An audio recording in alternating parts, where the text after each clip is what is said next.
Hello friends, आज के video में हम जानेंगे कि आखिर एक आईएएस ऑफिसर की सैलरी और फैसिलिटीज़ क्या होती हैं। हर वो स्टूडेंट जो आईएएस बनने का सपना देखता है वो ये ज़रूर सोचता है कि आईएएस बनने के बाद वो चकाचौंध भरी ज़िंदगी उसकी होगी, और वो ज़रूर जानना चाहता है कि आखिर इतना बड़ा एग्ज़ाम यूपीएससी सिविल सर्विसेज को क्वालिफाई करने के बाद उसको किस किस चीज़ पर हक मिलेगा, किन फैसिलिटीज़ पर हक मिलेगा, किस तरह की सैलरी पर हक मिलेगा।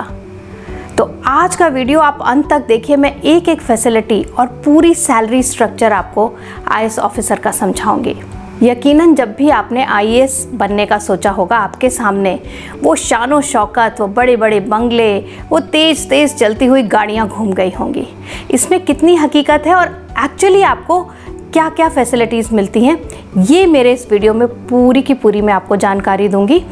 और आपको मैं ये शुरुआत में ही बता दूं कि ज़्यादातर कैंडिडेट्स के लिए एक बहुत बड़ा ये खिंचाव का पॉइंट है कि इतनी शानो शौकत भरी, इतनी अच्छे स्टेटस वाली लाइफ होती है। तो सबसे पहले शुरू करते हैं, एक आईएएस ऑफिसर किस तरह के वेतन का हकदार होता है। तो जब आप यूपीएससी क्वालिफाई करके एक सिविल सर्विसेज ऑफिसर बनते हैं तो आपकी बेसिक सैलरी होती है 56,100 यानी कि 56,100 रुपीज़। अब जो ये 56,100 रुपये हैं ये सिर्फ बेसिक पे है, और इसके आगे आप में HRA यानी कि house rent allowance, travelling allowance, ये दोनों चीज़ें भी जुड़ती हैं। और एक तीसरी चीज़ मिलती है जिसका नाम है डियरनेस अलाउंस यानी कि महंगाई भत्ता, जो कि बढ़ती हुई महंगाई को काउंटर करने के लिए दिया जाता है।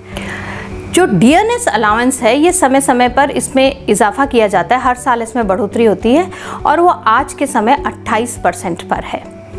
HRA जो है वो 8% से लेकर 24% तक हो सकता है, यानी कि आप कहाँ पर पोस्टेड हैं, आपको कहाँ पर HRA मिल रहा है वो इम्पॉर्टेंट है।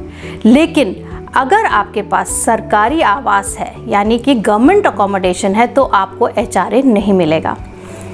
जो TA यानी कि ट्रैवलिंग अलाउंस है वो मिलता है आपको घर से ऑफिस का कम्यूट करने के लिए, लेकिन अगर सरकार ने आपको गाड़ी दे रखी है तो आपको ट्रैवलिंग अलाउंस नहीं मिलता है। जो बेसिक सैलरी है वो आपकी पदोन्नति के साथ बढ़ती चली जाती है, और हाईएस्ट लेवल के ऑफिसर यानी कैबिनेट सेक्रेटरी लेवल पर ये 2.5 लाख रुपए होती है। तो आप देख सकते हैं कि एक आईएएस ऑफिसर को, एक सिविल सर्वेंट को कितनी प्रभावशाली तनख्वाह मिलती है। इसके अलावा बहुत सारी नॉन मॉनेटरी सुविधाएं भी मिलती हैं जिनका कोई कंपैरिजन नहीं है। यहाँ तक कि ये कहा जा सकता है कि एक राजनेता के बाद आईएएस ऑफिसर को सबसे अच्छी सुख सुविधाएं मिलती हैं। और ये क्यों मिलती हैं? ताकि अफसर अपना पूरा ध्यान काम में लगा सके और उसको अपनी रोज़मर्रा की ज़िंदगी की जो भी हमें अरेंजमेंट्स करने होते हैं उसके बारे में ना सोचना पड़े या उसमें समय ना व्यतीत करना पड़े। तो अब आते हैं कि नॉन मॉनेटरी फैसिलिटीज़ जिससे कि एक आईएएस ऑफिसर, एक सिविल सर्विसेज ऑफिसर की शान और शौकत बनती है, वो क्या है। सबसे पहली और सबसे अट्रैक्टिव सुविधा है हाउस की यानी कि घर की। अब जो एक सरकारी अफसर, एक आईएएस ऑफिसर को जो घर मिलता है वो यकीनन शहर के सबसे पॉश, सबसे VIP इलाके में स्थित होता है, और हर जगह पर जो प्राइम प्रॉपर्टी है उसमें आपको घर मिलता है। घर के साथ घर के देखरेख के लिए माली, कुक, घर के देखने के लिए हाउसकीपर, ये सब सुविधाएं भी मिलती हैं। और इन लोकेलिटीज़ के घर कोई चाहे कितना भी बड़ा अमीर क्यों ना हो इस देश में, वो अफोर्ड नहीं कर सकता, क्योंकि ये घर सरकारी हैं और सिर्फ जब आप ऑफिसर बनते हैं, एक आईएएस ऑफिसर बनते हैं, तो ये घर आपको दिए जाते हैं। इसके बाद आपको मिलती है एक सरकारी गाड़ी ड्राइवर के साथ। इस गाड़ी की सारी खर्च वो सरकार उठाती है, इस पे आपको कोई खर्चा नहीं करना होता, और ये आपका काम जहाँ भी आपको ले जाता है ये गाड़ी आपको सेवा देती है। तो ये जो गाड़ी की सुविधा है ये बहुत ही बढ़िया सुविधा है, क्योंकि इस पे कोई लिमिट नहीं। अगर काम की वजह से आपको बहुत दूर भी जाना है तो गाड़ी आपके लिए हाजिर है।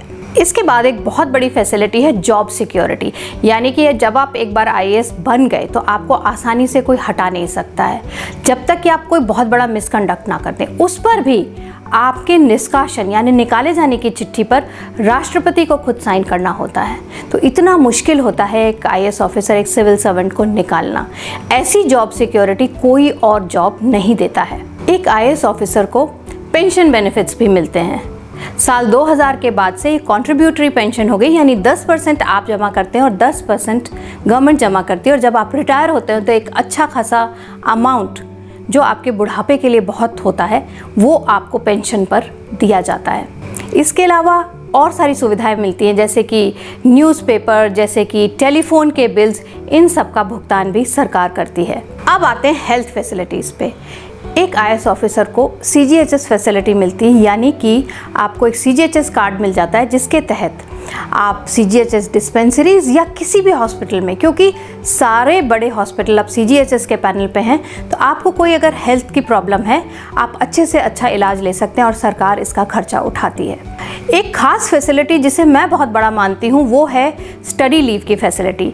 एक बार आपने 7 साल कंप्लीट कर लिए सर्विस में तो आप 2 साल के लिए स्टडी लीव ले सकते हैं।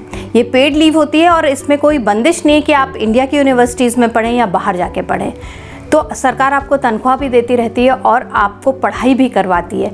ऐसी फैसिलिटी कोई और एम्प्लॉयर नहीं देता है। सरकार अगर आपसे काम की अपेक्षा करती है तो वो ये भी चाहती है कि आप एंजॉय करें, जिसके लिए लीव ट्रैवल कंसेशन यानी एलटीसी फैसिलिटी दी जाती है, जिसमें आप अपने परिवार के साथ घूमने जा सकते हैं बहुत सारी लोकेशंस पर। इसमें आने जाने का खर्चा और एक डेली अलाउंस सरकार देती है, एनकरेज करती है कि आप फैमिली के साथ टाइम बिताएं और हॉलीडेज़ पर जाएं। लास्ट में आता है पोस्ट रिटायरमेंट अपॉर्चुनिटीज़, यानी कि रिटायरमेंट के बाद मिलने वाले अवसर।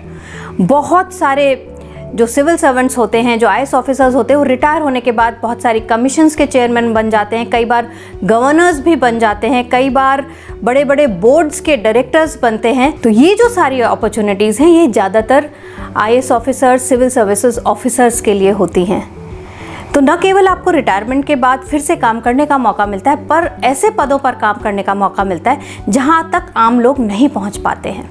तो आप देख सकते हैं कि एक आईएएस ऑफिसर की सैलरी और फैसिलिटीज़ कितनी अट्रैक्टिव हैं, और यही कारण है कि बहुत सारे कैंडिडेट्स इसी के चलते खिंचे चले आते हैं। तो जब आप आईएएस का सपना देखते हैं और आईएएस के लिए अप्लाई करते हैं तो ये जानिए कि आपके लिए ये लाइफ बहुत कंफर्टेबल होने वाली है, लेकिन साथ में बहुत सारी रिस्पॉन्सिबिलिटीज़ भी होंगी। और मैं यही कहूँगी कि आईएएस बनना अपने आप में वर्थ इट है, फैसिलिटीज़ के हिसाब से भी और जॉब सेटिस्फैक्शन के हिसाब से भी। तो आज के वीडियो में आपने जाना कि आईएएस ऑफिसर्स को एक्चुअली कितनी सैलरी और क्या क्या फैसिलिटीज़ मिलती हैं। मेरे वीडियोस देखते रहिए, मैं लाती हूँ यूपीएससी रिलेटेड यूज़फुल इन्फॉर्मेशन। मेरा नाम है Anupama Chandra, ex civil services officer. आज के लिए इतना ही। आप मेरे वीडियो को लाइक और मेरे चैनल को सब्सक्राइब जरूर करिएगा।